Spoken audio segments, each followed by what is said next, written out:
How's it, everyone? This video we will be covering For All Mankind Season 4 Episode 6 titled Leningrad.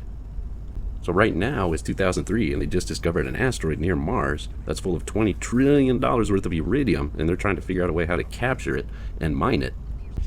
So on Earth they're having a global summit of the Mars 7 nations in the Soviet Union in the city of Leningrad.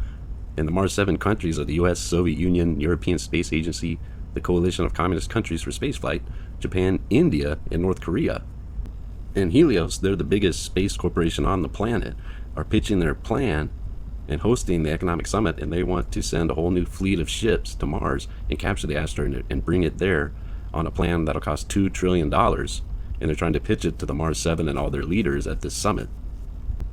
And the reason this big company that owns the space program, and it also owns Happy Valley, which is the Mars Colony Settlement, and they want to do this is because they want the $2 trillion to go to the Martian settlement. And the leaders of the Mars 7, they're not really liking it too much because they've already spent trillions on the space programs going to the moon and colonizing Mars. So they're not really liking this whole spending all these extra $1 trillion, even though it's a $20 trillion asteroid full of iridium. And the reason they want iridium is because it's such a valuable resource, and that's the one thing they're running out of.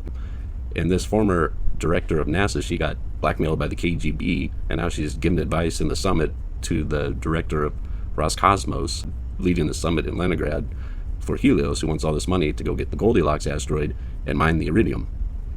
So back on Mars, the Admiral, he's the commander of Jamestown colony of the spaceflight operation. He shows up at the illegal cantina where they're making moonshine with the still, and they all think they're busted. But what ended up happening is he had a shaky hand, or early Parkinson's device, so he was secretly growing weed in a greenhouse, and he was trying to keep on his spaceflight status. And he got in trouble by the director of the Jamestown colony, who relieved him of command and said, "Admiral, you got to go back to Earth because you can't fly spaceships and smoke weed with a shaky hand." So now he's down on the lower levels, and they're griping about how they're not getting paid as much back on Earth and how they should form a union. And he doesn't want to go back to Earth. He wants to stay on Mars and fly spaceships. A technician undercut his black market supplier by starting his own operation of shipping Martian rocks to a jewelry distributor on Earth. So the Russian ringleader has him roughed up and kicks him out of the space smuggling business. He's out of the racket and he can't make all his extra money to send to his wife because they don't get paid very good on Mars. So back on Earth, at the Mars 7 summit, they come up with a compromise so they can take the Goldilocks asteroid with all the iridium to Earth and the moon and use the infrastructure to mine the helium to extract all the iridium out of the giant asteroid, the $20 million asteroid, so they can do it in 5 years instead of 40 years. So the Admiral, he figures this out and he orchestrates an insurrection back on Mars by going down and telling all the workers that the Goldilocks asteroid is going to Earth instead of Mars. So they're going to form a union and go on strike. And so now the Admiral can stay on Mars with his greenhouse. And now the technician that the Russian guy had thrown out of his smuggling operation for breaking his gin machine, he went and told the Korean cosmonaut, the first human to set foot on Mars back in 1996, that the Russian guy was lying to him and was never going to bring his wife to Mars. So the technician teams up with the Koreans, and they take over the bar on Mars from the Russian smuggling guy.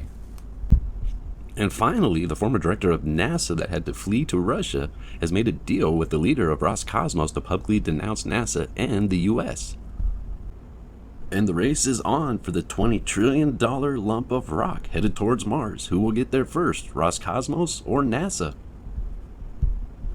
Thanks so much for watching. If you want to help support the channel, hit subscribe for future video expeditions and check out over 100 previous episodes.